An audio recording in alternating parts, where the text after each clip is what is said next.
दोस्तों, आज हम आपको एक ऐसे बेबस लड़के और माँ की कहानी सुनाने जा रहे हैं जिसको सुनने के बाद शायद आधुनिक समाज में लोगों का माँ के प्रति नज़रिया बदले। चलिए बिना देर करते हुए वीडियो को शुरू करते हैं और आपको सुनाते हैं रोचक कहानी। विमल बहुत परेशान था।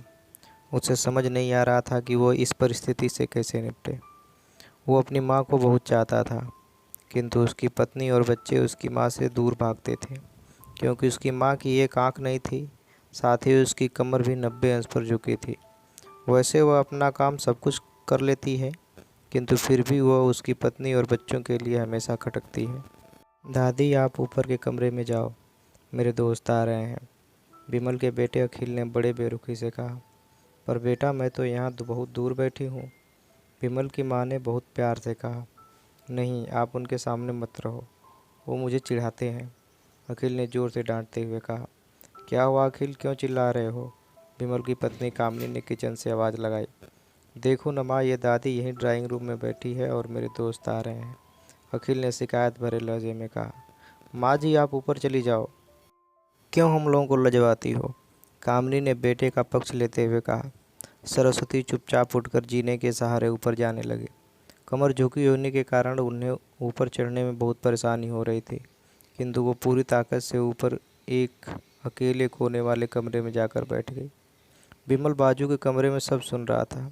उसे कष्ट हो रहा था कि उसकी माँ को अपमानित होना पड़ रहा है, किंतु वो असहाय था। अगर वो कुछ कहता तो पत्नी और बच्चे उसका विरोध करने लगते। दूसरे उनके तर्क भी सही लगते हैं। चूँकि वह एक प्रशासनिक अधिकारी था, उसका सामाजिक स्तर बहुत ऊंचा था। उसकी ससुराल भी एक उच्च घराने में थी, अतः वह चुपचाप इस तरह हर दिन अपनी माँ को अपमानित होते देखता रहता था। रात को विमल की पत्नी ने कहा, देखो जी, अब कुछ करो। कल कलेक्टर साहब की पत्नी आई थी, माँ अपनी ही देसी धुन धारा में उनसे मिली। मुझे बहुत शर्म आ रही थी बताते हुए कि वे मेरी सास है। मैंने यह कह दिया कि दूर की रिश्तेदार हैं, इलाज कराने आई हैं। विमल को रोना आ गया, किंतु फिर भी वह चुप रहा। उसे समझ में नहीं आ रहा था कि वो क्या करे। अपने बेटे की मनोस्थिति को सरस्वती अच्छी तरह से जानती थी और बेटे को कोई कष्ट न हो इसलिए वह हर बात को चुपचाप सह लेती थी। विमल बहुत उदास रहने लगा। एक तरफ परिवार और सामाजिक स्तर पर जीने की प्रतिबद्धता थी, तो दूसरी ओर माँ। आखिर माँ से बेटे की यह हालत देखी नहीं गई। एक दिन उसने बेटे से कहा, विमल, बहुत दिन हो गए हैं, मैं अपने गांव जाना चाहती हूँ, मुझे वहाँ पहुँचा दो, मेरा यहाँ मन नहीं लग रहा। किंतु माँ, वहाँ तो कोई नहीं है, तुम्हारी देखभाल कौन करेगा? विमल ने आश्चर्य से पूछा।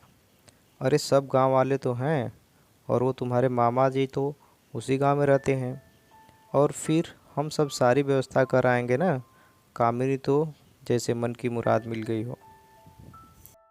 हाँ बेटा, बहू सही कर रही है, सरस्वती ने लंबी सांस लेते हुए कहा। विमल जानता था कि गांव में माँ की देखभाल करने वाला कोई नहीं है, लेकिन अपनी पत्नी की जिद के कारण वह अपनी माँ को गांव छोड़ने पर विवश हो गया। माँ को गांव छोड़कर आते वक्त उसे रोना आ रहा था तथा अपनी बेबसी पर गुस्सा भी आ रहा था, किंतु परिवार, पत्नी और समाज ने उसके इन मनोभावों को दबा दिया और वो सुकून सा महसूस करने लगा। कुछ दिनों के बाद उसके चाचा, जो अमेरिका में रहते थे, आने वाले थे। जब विमल बहुत छोटा था, उसके पिताजी जीवित थे, तब वो भारत आए थे, और उसके बाद वो अब भारत आने वाले थे। पूरा परिवार और आस पड़ोस बहुत उत्साहित था। अमेरिका से विमल के डॉक्टर चाचा आ रहे थे। डॉक्टर रमेश ने जैसे ही घर में कदम रखा, सबने मिलकर बहुत उत्साह से उनका स्वागत किया। क्यों विमल, भाभी नहीं दिख रही हैं, कहाँ हैं? डॉक्टर रमेश ने उत्सुकतापूर्वक पूछा। जी, वो गांव में रहती हैं, यहाँ उनका मन नहीं लग रहा था, कामनी ने सपाट लहजे में उत्तर दिया। डॉक्टर रमेश ने विमल की ओर देखा तो विमल ने अपनी आंखें झुका ली। डॉक्टर रमेश सब समझ गए। बोले, कल हम भाभी से मिलने गांव चलेंगे। अगले दिन सभी लोग गांव के घर में पहुंचे। देखा कि सरस्वती को बहुत तेज बुखार है और वो पलंग पर असहाय पड़ी है। डॉक्टर रमेश दौड़कर सरस्वती के पास गए, उनके पैर छूकर रोने लगे। सरस्वती की यह हालत उनकी कल्पना से परे थी।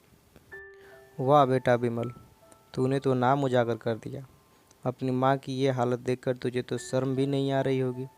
डॉक्टर रमेश ने विमल को लगभग डांटते हुए कहा। नहीं देवर जी, विमल का कोई दोष नहीं है, मैं खुद गांव आई थी। सरस्वती ने अपने बेटे का बचाव किया। मुझे सब पता चल गया भाभी, आप चुप रहो। क्यों बहू, तुम्हें अपनी सास की कुरूपता पसंद नहीं है? समाज में तुम्हें नीचा दिखना पड़ता है ना? डॉक्टर रमेश ने कामिनी की ओर व्यंग से देखा। कामिनी निरुत्तर होकर विमल को देखने लगी। आज तुम जिस सामाजिक स्तर पर हो वो इन्हीं के संघर्षों के देन है। और बेटा विमल, तुम्हें शायद मालूम न हो कि बचपन में जब तुम 1 साल के थे तब छत से नीचे गिरने के कारण तुम्हारी एक आंख फूट गई थी और तुम्हारी रीढ़ की हड्डी में भी समस्या थी। तब तुम्हारी इस कुरूप माँ ने अपनी एक आंख और अपना बोन मैरो देकर तुम्हें इतना सुंदर स्वरूप दिया था। हमने बेटा, इतने सालों तक संघर्ष करके बेटे को प्रशासनिक अधिकारी बनाने वाली इस संघर्षशील औरत की तुम लोगों ने यह दशा कर दी, तुम्हें ईश्वर कभी माफ़ नहीं करेगा। डॉक्टर रमेश की आंखों से अश्रु जलधारा बह रही थी।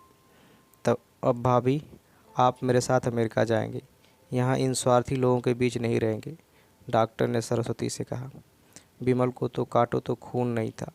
डॉक्टर रमेश जो उसके चाचा थे, उन्होंने जो राज बताया, उसके बाद तो विमल को यही लग रहा था कि उससे ज़्यादा पापी इंसान इस दुनिया में और कोई नहीं है। वह दौड़ता गया और माँ सरस्वती के कदमों में लिपट गया। माँ, मेरा अपराध अक्षम्य है। मैं जानबूझकर चुप्पी साधे रहा, आपका अपमान करवाता रहा। अब सिर्फ आप ही उस घर में मेरे साथ रहेंगी और कोई नहीं। विमल ने आग्नेय दृष्टि से अपनी पत्नी और बच्चों को देखा। कामिनी को भी बहुत पश्चाताप हो रहा था, किंतु उसकी हिम्मत नहीं हो रही थी कि वो सरस्वती से आंख मिलाए। सरस्वती ने कामिनी की मना स्थिति को समझकर उसको पुचकारते हुए अपने पास बुलाया और विमल को डांटते हुए कहा, खबरदार, जो मेरी बहू को मुझसे अलग करने की कोशिश की तो तुझे ही घर से बाहर निकाल दूंगी। कामिनी और बच्चों ने सरस्वती के पैर पड़ते हुए अपने व्यवहार पर माफ़ी मांगी और माँ के हृदय ने सबको माफ़ कर दिया। दोस्तों, यह होती है माँ, जो सारे कष्ट झेलकर भी अपने बच्चों के सुख और शांति के लिए हमेशा तकलीफ़ें उठाती रहती है। दोस्तों, अगर ये वीडियो आपको पसंद आई हो और आपके दिल को छू गई हो तो वीडियो को लाइक करें, चैनल को सब्सक्राइब करें, ताकि हमें ऐसे ही मन को छू जाने वाली वीडियो को बनाने के लिए प्रोत्साहन मिले। धन्यवाद।